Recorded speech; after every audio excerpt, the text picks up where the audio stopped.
Assalamualaikum warahmatullahi wabarakatuh. Perkenalkan saya Jihan Aulia dari Prodi Ilmu Komunikasi Universitas Nasional. Saat ini saya akan mempresentasikan ujian tengah semester dengan mata kuliah Cyber Public Relation yang diampu oleh dosen Ibu Dian Meta Arianti. Sebelum itu, mari kita pahami apa itu mobilisasi dan juga orkestrasi. Mobilisasi merujuk pada kemampuan media sosial untuk menggerakkan massa secara cepat dan efektif melalui penyebaran informasi, ajakan, atau kampanye. Nah, seringkali menggunakan fitur seperti tagar, ajakan berbagi, dan juga komunitas daring. Sedangkan orkestrasi melibatkan pengelolaan strategi komunikasi yang terkoordinasi untuk mencapai tujuan tertentu. Nah, tentunya kombinasi ini merupakan salah satu hal yang memaksimalkan jangkauan pesan dan menciptakan dampak yang lebih luas di era digital. Mobilisasi dan orkestrasi tentunya menemui tantangannya sendiri, karena hal ini dapat memicu konflik, polarisasi, atau kerugian bagi individu dan juga kelompok tertentu. Oleh karena itu, penting bagi pengguna media sosial untuk memahami tanggung jawab digital, etika bersosial, media menjadi landasan yang kuat agar tidak disalahgunakan, melainkan dimanfaatkan untuk kebaikan bersama. Dalam bersosial media, tentunya kita harus memiliki yang namanya etika atau etiket untuk menjaga keharmonisan dan ketertiban komunikasi digital pada ruang maya. Tapi tak jarang kita temui bahwa masih banyak oknum yang menggunakan sosial media ke ranah negatif.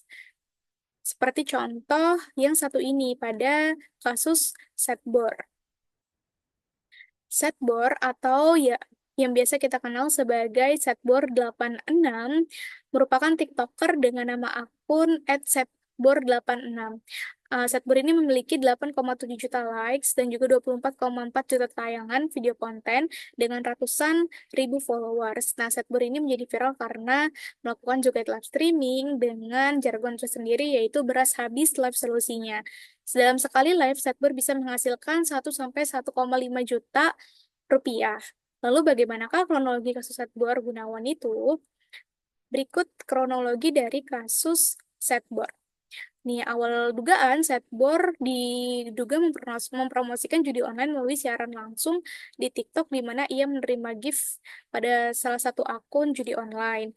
Lalu Setbor atau Gunawan ini ditangkap pada 31 Oktober 2024 atas tuduhan mempromosikan situs judi dengan ancaman hukuman 10 tahun penjara dan denda 10 miliar.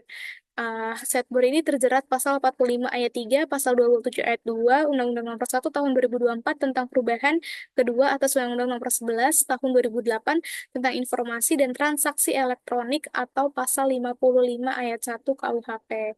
Lalu setelah itu dilakukan penyelidikan, polisi menemukan bahwa Gunawan atau Setbur ini tidak terlibat langsung dan ia dibebaskan pada tanggal 8 November 2024. Lalu Kapolri menunjuk Gunawan sebagai duta anti judi online untuk membantu eh, publik mengedukasi dan juga memerangi judi online. Berdasarkan dari kasus Setbor, dapat kita lihat analisa mobilisasi yang terbagi menjadi story, hype, relevan, actionable, dan juga emosional. Pada poin story, Setbur ini diawali sebagai penjahit keliling yang sukses menjadi konten kreator TikTok dengan konsep live streaming, sehingga menginspirasi warga sekitar dan juga konten kreator yang lain. Lalu pada akhirnya Setbur ini terkandung kasus promosi judi online. Pada poin hype, banyak konten kreator yang meniru Setbor, terutama dari kalangan tua, menjadikan live streaming sebagai penghasilan utama di tengah sulitnya lapangan pekerjaan. Poin relevan, kasusnya menjadi viral, menimbulkan polemik hukum yang dinilai berat sebelah karena Setbor ini berasal dari kalangan bawah. Lalu, poin actionable, tekanan publik dan komentar tokoh mendorong pembebasannya, menjadikannya anti judi online. Pada poin emosional, kasus ini memicu reaksi luas dan simpati terhadap Setbor serta keluarganya, serta juga memperkuat tuntutan publik untuk keadilan kepada Setbor. Orkestrasi yang terjadi pada kasus Setbor ini yaitu dari mobilization ke participation.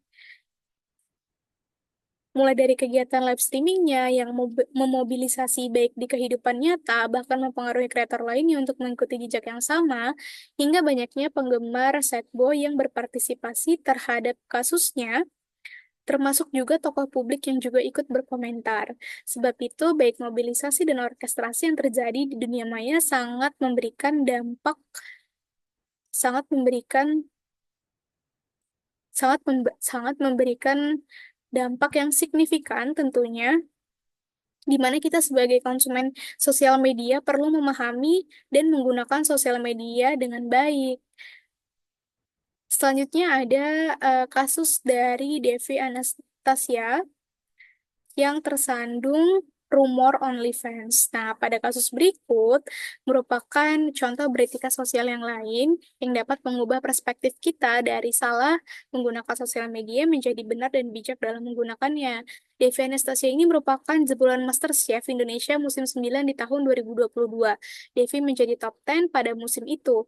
Namun Devi mulai dikenal banyak orang melalui ajang MasterChef ini. Tak lama setelah ajang memasak itu selesai, Devi melanjutkan passion memasaknya sambil memulai peruntungan di sosial media sebagai konten kreator memasak. Dengan mengusung tema Storyteller in the Kitchen menjadi angin segar kala itu di mana belum banyak konten kreator memasak membuat konten cerita kehidupan pribadinya di dapur. Namun Devi terus dikenal namun setelah itu terus dikenal karena tersandung salah satu kasus rumor OnlyFans yang membuat citra baiknya selama ini dipertanyakan. Kenapa seorang berbakat seperti Devi mempunyai akun OnlyFans di mana akun ini berisi konten dewasa dengan bayaran dolar? Lalu bagaimana kronologi kasus Devi Anastasia ini? Berikut kronologi dari kasus Devi Anastasia.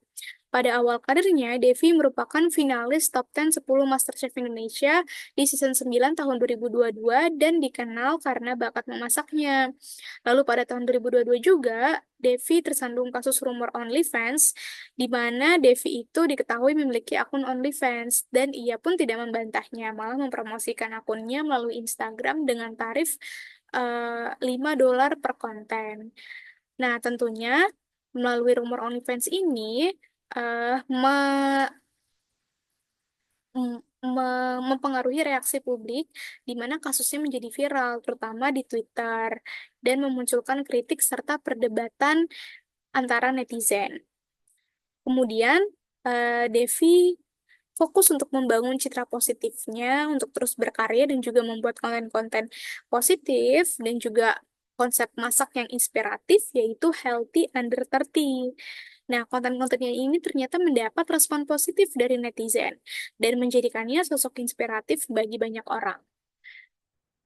Setelah kita ketahui kronologi dari kasus Devi, maka kita bisa menganalisa kasus Devi sebagai berikut.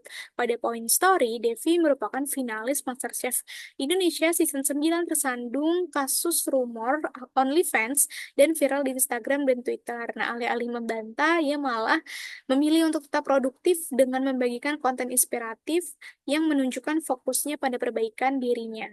Di Poin High, popularitas MasterChef Indonesia ini sebagai acara keluarga membantu Devi dikenal luas.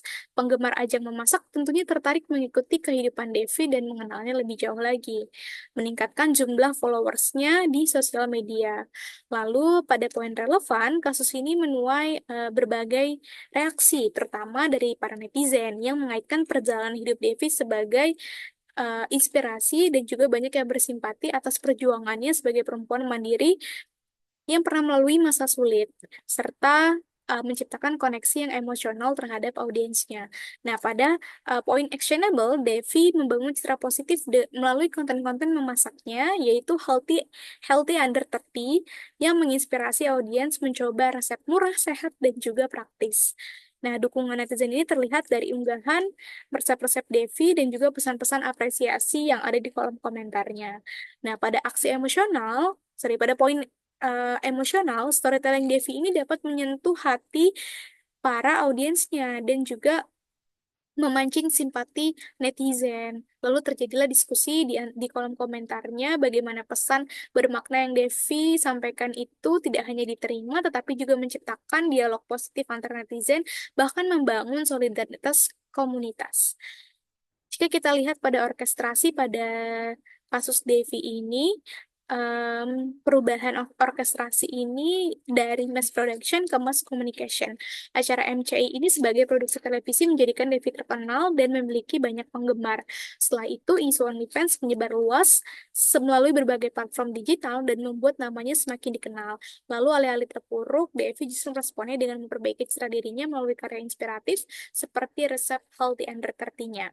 Dan hal ini mengajarkan bahwa isu negatif dapat diatasi dengan fokus pada karya dan prestasi. Sementara sebagai netizen, kita harus bijak menilai dan mendukung perubahan positif seseorang. Terima kasih atas perhatiannya. Sekian presentasi yang dapat saya sampaikan pada sesi kali ini. Mohon maaf apabila banyak kekurangan. Wassalamualaikum warahmatullahi wabarakatuh.